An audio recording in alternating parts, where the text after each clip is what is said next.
Hey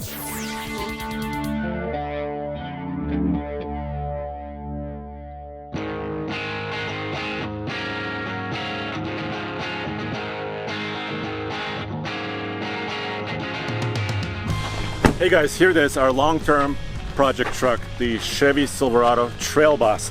We've had it for almost 6 months, and this is a long-term update. Yeah, I know, stop your comments, this is not a 10-year-old truck, but nonetheless, we put it through a battery of tests already. It has almost 7,000 miles on it. We took it off-road, we towed with it on the Ike Gauntlet, we did fuel efficiency testing, and drag raced it. In this video, I'm gonna give you the good, the bad, and the ugly. Here's what it's like to live with a Trail Boss, the brand new one, for 6 months.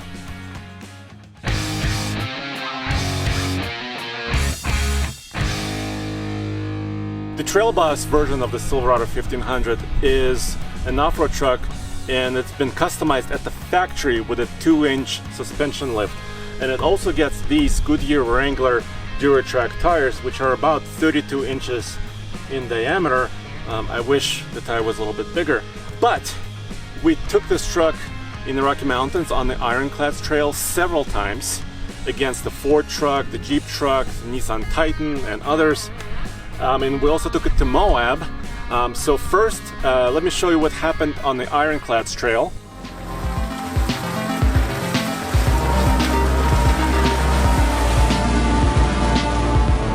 Going sideways again. Is my front tire on the rock? Yeah, but once again, the driver's side tire is the one that's spinning, and the one that's got traction is not.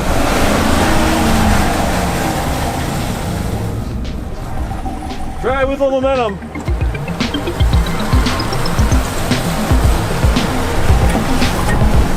Whoa! That was close. That was a little clinchy. That was very close. I say you call it. Let's try obstacle number 2, the hill climb, Andre. I'm going to try to get going a little bit slowly. Woo! All right. Nice. Look at that. What? No way! That's unbelievable! I made it to the top! This is incredible! So there you saw that the truck performed really well. It does not have a selectable locker in the rear. It's a G80 mechanical locker. So it has to have one wheel spinning before it can lock up. And then Roman and Tommy took the truck to Moab and put it in the mud and the dirt. Wow.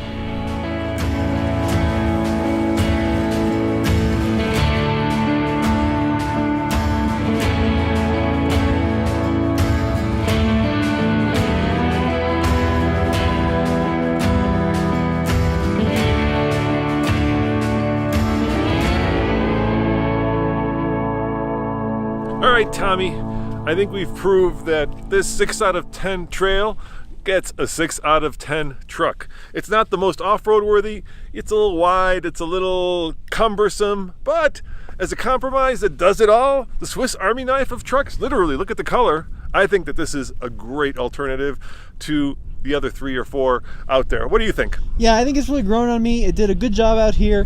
It's got the ground clearance, it's got the tire. Might as well go out and, I mean, if you can get a good deal on it, it's worth a buy.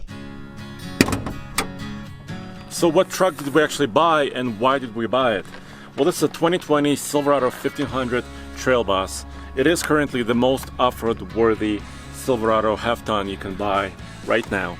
Under the hood is this 5.3 liter gas V8, and while the 6.2 liter 420 horsepower engine is available in the Trail Boss, we didn't choose it because the 5.3 is the more popular engine choice across the truck lineup, including the SUVs for General Motors, and the 10-speed automatic is one of the newer options for the transmission with this engine.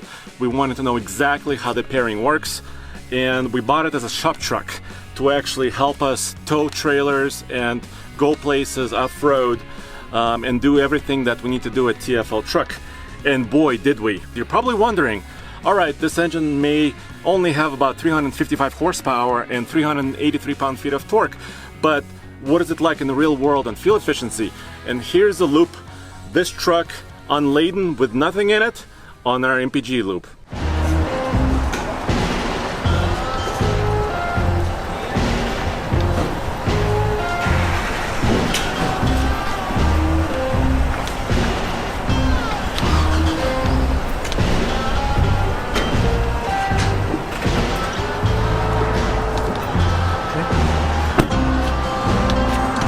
Alright, let's get to the bottom of this. How did this truck do without any trailer attached to it on the highway? Alright, as always, we're using 87 octane for our towing loops today that we did with the 3 trucks in the other video, and of course this one as well. And 87 octane is available everywhere.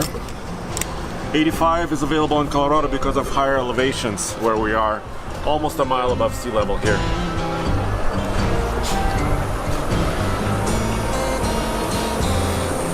Stop pretty soon.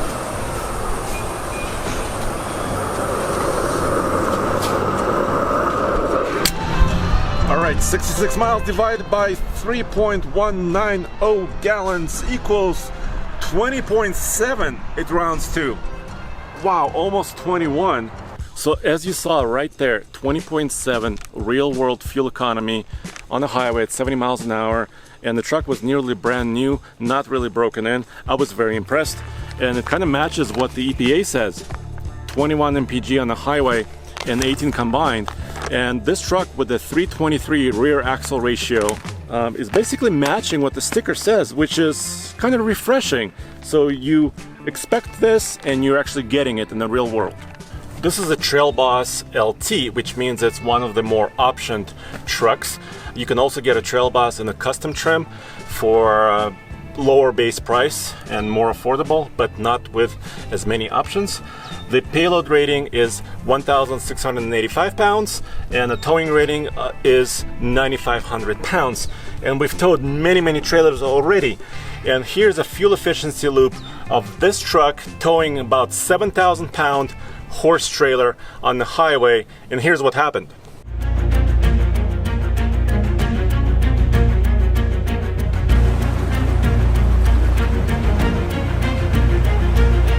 Removing the nozzle. 87. 87 octane. Let's do this. I bet you it's gonna show up as 8. Oh, I love it. 30 seconds. 30 seconds. Now 66 miles, same route. 8.033. 8.2! After almost 7,000 miles and of course that Moab trip, the suspension has performed great. The Rancho shocks, the springs are tuned just right for a comfortable ride on pavement and in the dirt and in the mud. But there's one caveat to this off-road package. Do you see the spare tire? It's not a Duratrack. I mean, I wish it was. It needs to match the truck. What if you really damage a tire and you're in a tough situation and need to get out? So already you saw this truck gets really good fuel efficiency in the real world. It goes off-road really well. Okay, what about the interior? Well, no issues so far. The interior has been comfortable, but I'm just not a fan of the entire look. It's very functional. You got all the buttons here in the center, but everything is kind of dark. And when Roman and Tommy went to Moab last, because they went there twice, they had their window open while off-roading, and there is kind of dust everywhere. Sorry about that, I haven't cleaned it properly. But I just wish there was a little bit more life, maybe more red stitching, or maybe a big Trail Boss logo in the seat. I don't know, tire tread, something to kind of spice up this interior. But no issues as far as usability. Our headquarters is in Colorado, which means in the wintertime we have a lot of snow, slush, and of course sand and rocks on the roads. I have a couple of stone chips here in the bumper. Overall, the paint quality is good. I think it's decent, strong, but I didn't quite expect to see stone chips in the bumper itself so early on. Although I love how it looks, there is no chrome on the truck. That's the way I prefer it. Okay, enough about the looks. How does this truck perform on speed? Here's a drag race we did with this truck versus the big V8, the 6.2. And there she goes. What? Bye-bye, bye-bye, bye-bye, bye-bye.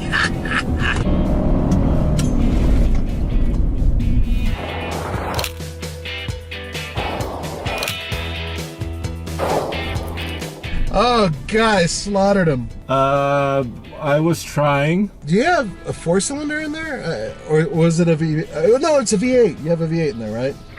You're pathetically slow. I got to 60. Yeah, you almost launched into orbit, too. You are literally a foot away from being in the mud. Yeah. 9.38. A mile above sea level. Trail Boss all-wheel drive mode. He gets so worked up. I know he's happy about that. Yeah, 9.38 seconds 0 to 60 at a mile above sea level is not great. This is not a racing truck, but we didn't buy it to go to the drag strip. We bought it for off-road use, towing, and just day-to-day hauling.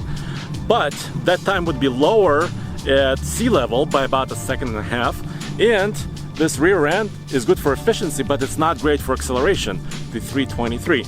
But how did this truck do on the Ike Gauntlet World's Toughest Towing Test? Let's find out. So, dude, we're done. We're at the bottom of Ike Gauntlet. All right. That was 6? Yeah, 6. So we've got 8, 6. We're coming down, Andre. Okay.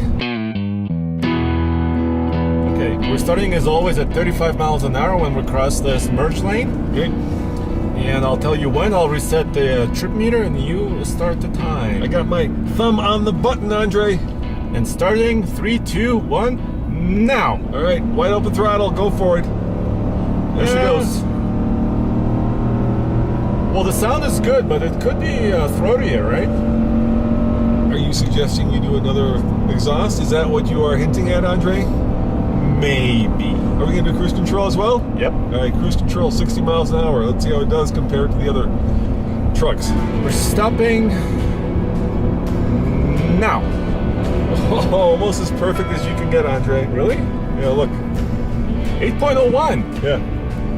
8.01. Basically 8.2. I mean 8.8 minutes, 2 seconds, or 1 Yeah, second. basically 8.2. So pretty much a perfect run. Stress-free and cruise controlled held. Yep. So we broke the rules and it worked. 3.7 mpg. All right, that was good and bad. The bad, 6 brake applications on the way down the mountain, the Ike Gauntlet with 7,000-pound trailer. It can be better. I think, in my opinion, the grade shifting on the 10-speed automatic could be more aggressive and help you slow down on the way down.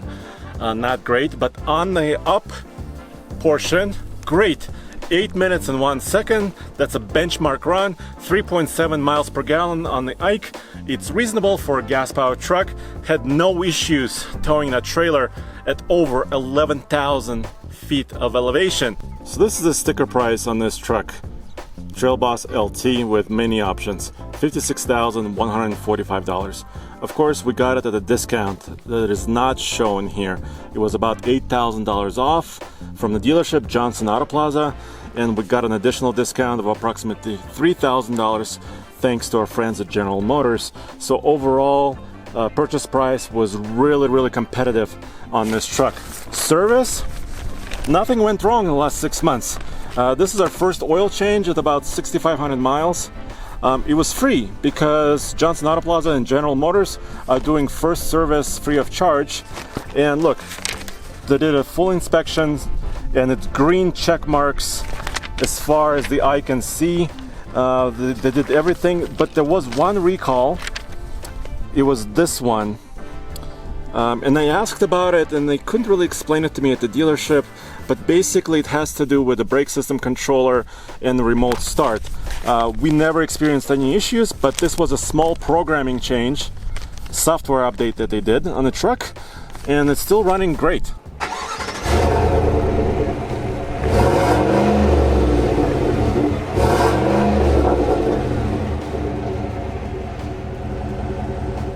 So let's summarize overall the good, the bad, and the ugly. The good, it's the fuel efficiency in the real world. It's a great runabout truck. It's a great off-road truck. The bad, I would say the acceleration overall is not great. If you're looking for a faster truck, this is not it. and the grade shifting on the way down with a trailer, I think could be improved. And the ugly is the lack of that Duratrack spare tire, just in my opinion. Would I buy this truck again the way it is here? Absolutely. No mechanical issues, no usability issues. It's been spot on. And guys, go back to tfltruck.com for more news, views, and real world truck reviews. Okay everyone, this is my truck submission for TFL. I've got a 19 Trail Boss LT. This is Captain Dan Malavenda, United States Marine Corps retired. And this is my Wounded Warrior edition my local shop did for me. Has the rough country pocket fender flares, factory step. It has a 2-inch rough country, or excuse me, a 1.5-inch rough country leveling kit. This truck, with everything you see, it was listed for $58,000 at my local dealer. Well, I went through, I got pre-approved through Capital One Auto Finance, and I got the truck out the door for a little over $53,000. So not a bad price. All right, hope everybody's staying safe, and Semper Fi to all you Marines out there. Take care.